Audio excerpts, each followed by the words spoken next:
Good afternoon, super friends, and welcome to the Tuesday, July 14th edition of the Sacred News and Weather. I've got a little bit of a porcupine in my throat. I don't know if you all remember that commercial. I'm dating myself. I always date myself in here. Uh, I think it's allergies. The wind is blowing. It's really hot, and I have been sneezing all day, and I've been talking all day, seeing clients, and now my voice is a little froggy. So I apologize. Bear with me. I don't think it will get in the way of the message. We are celebrating the new moon in Cancer today, and I feel like overall it is a positive, good new moon. I think that many of us are planting seeds, but I can definitely feel the energy of the Aramaic Hebraic calendar of the month of Tammuz, which I was talking about just this morning in my class with my teacher, Anna Otero, and the Desert Rose Mystery School.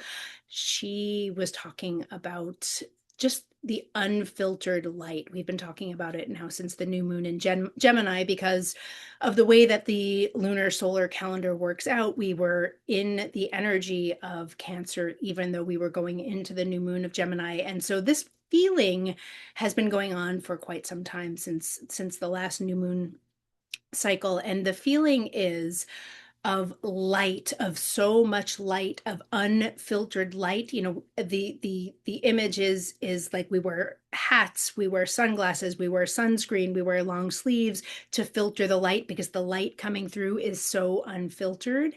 And the light is going to be shining its frequency, its brightness. It's going to be delivering unfiltered light on whatever it is that we are holding in our being.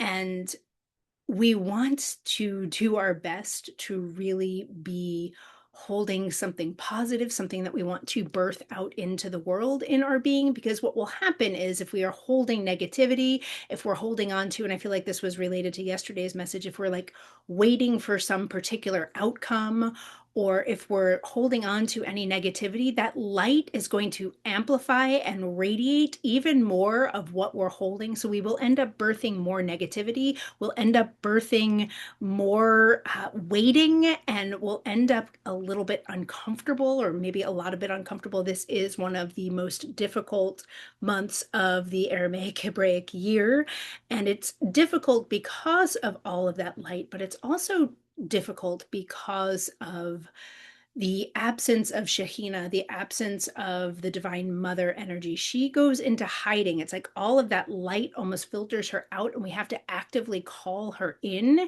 We have to actively call her in to support us. And so I feel like the seed energy that I've been seeing has really been calling in that nourishing soil of Shekhinah, calling in that nourishment to anchor us and to just hold us while all of this light is shining down and amplifying whatever it is that we are holding in our hearts. And we really, I'm inviting you, I'm imploring you to do your very best to hold some positivity, to hold something you actually do want to birth out into the world, so that what you end up birthing is not more of the same, or more negativity, or more of the pain, but more of the joy, more of the sweetness, more of the wonder, more of the love that you actually want to be holding and birthing out into the world. This is not actually my message for today, though. I ended up going into that place, which is interesting to me. I don't even think I gave you my preamble, so I'm going to, as with everything I do,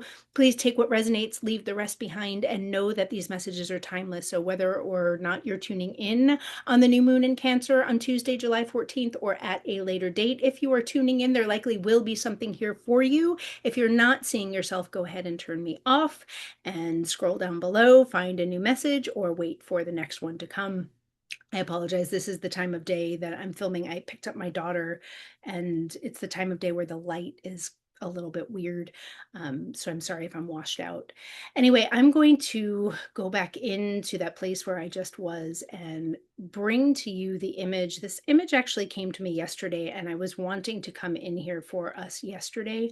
But the image that I saw was not that long ago. I was traveling, and I was traveling from sea level to, I don't know, maybe 3,000 or 4,000 feet, not very high up, but higher up than where I live. And I brought with me a tempered glass pitcher to brew iced tea in. And I have had this tempered glass pitcher. It's one with like a little spigot where you just brew the tea and you pour it from the bottom, and it usually sits on my counter during the summertime, and I just keep adding to it. And it's tempered glass, so I add hot water to it and I let the tea brew, and I've literally had it for 8 years or so. But I took this container with me to elevation, and not thinking about it, I did what I have always done, and I poured hot water over the tea bags and I watched that glass shatter.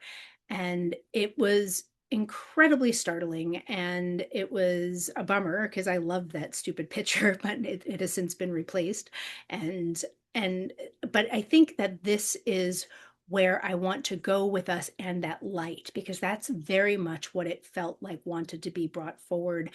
The way I saw it at first was that there was so much light coming in, whether from the energy of Tammuz, whether from the energy of Cancer season, or from the energy of another person or of another entity. There was so much light coming in that that glass could not hold it, and so it had to shatter. And there was this feeling of, in the shattering, something that wasn't meant to be was coming apart. And so that's one thread of energy that we could follow, where something that wasn't meant to be, this container that wasn't meant to be, the light shone in on it. It shone in on it so brightly that it could not be contained, and the light was so bright it couldn't be held, and so the glass shattered, meaning there was too there was too much light, and whatever you were trying to pour into, that which you were trying to pour this light into, could not hold it. It's not because your light was too much, it's not because the light was too bright, it's because the container that you were trying to pour it into could not hold it, and so it gave way and broke apart. There was a second thread of energy that came through, in that the light was coming down, the light was unfiltered, the light was so much that this container shattered. And in the shattering, you thought you were breaking apart, you thought it was this thread of energy, but what it actually was expansion. So the light was shattering, it was taking apart, it was breaking apart what was this container that was too small to hold all that is possible for you, all that is possible for us. The container was too small, and Spirit knew it, and it dropped in this light. It brought in this light. The light shattered. You thought you were broken, but what you were actually doing was expanding. And this is the place that feels the most true for me. For some of you, you're still in the frequency of, oh, my light was too bright, he couldn't hold it. Oh, my light was too bright, she couldn't hold it. I'm not supposed to stop pouring that light in. I just need to find a container that can hold it. And that may be true, but the feeling is that the actual frequency is the one over here. It is the one front and center. It is the one where the divine feminine is balanced with the divine masculine. And what was happening is there was so much fear, there was so much wounding, there were so many underlying currents, that all of the light that was coming in, all of the brightness that was coming in, it had to shatter this container, because the container was made up of fear, the container was made up of pain, the container was made up of wounding, of story. And what it shattered was that wounding, was that pain, was that story. And it actually broke your heart open.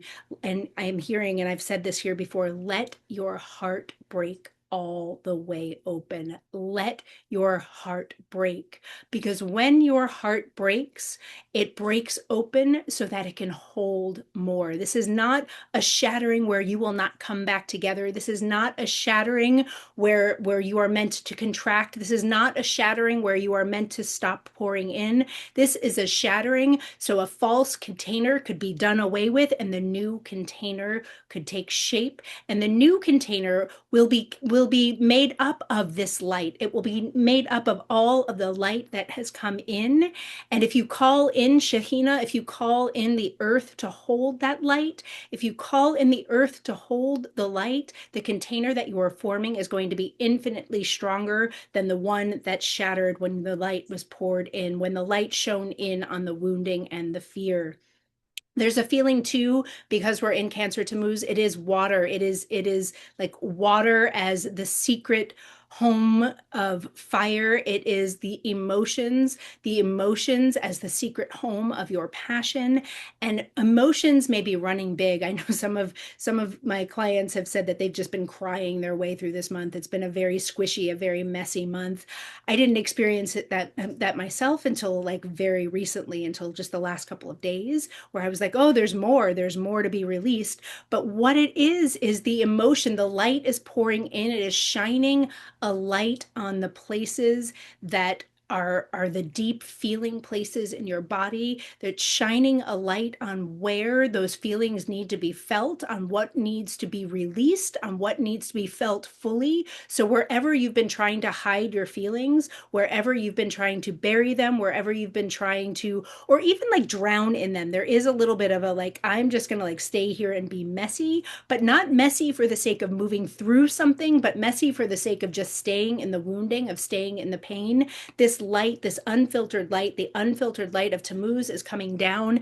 It is igniting passion within this water, within all of this emotion. And you are meant to actually be with the feelings, but also with the passion, and to move them all the way through. You're not meant to stagnate in this water. You're not meant to like stay, because remember, if we're birthing something new here, this new moon, we are birthing something new. And so if you're staying in the watery pain of everything, you're just going to be using this new moon energy to birth more watery pain. And you're being invited to do something different. You're being invited to move all the way through, to plant a seed of love, to plant a seed for this new container of your heart space, of your heart center, to hold more love, to hold more joy, to hold more sweetness, and to really let go of the stagnancy, to let go of the pain, to let go of any negativity that might be shining down now, so that the light can radiate and illuminate all that is possible for you. And now I'm all sweaty. I'm glistening. No, I don't glisten. I actually do sweat. Thank you so much for being here today. Please like and share and subscribe. Hype this message. Tell your friends. Subscribe, subscribe, subscribe. I would really love to grow this channel. I would really love to be showing up more. I would really love to someday grow to the point where I can maybe even monetize this so I can do more of this. So please, please, please like, share, subscribe, and thank you. Thank you, thank you, thank you from the bottom of my heart. I will see you here tomorrow.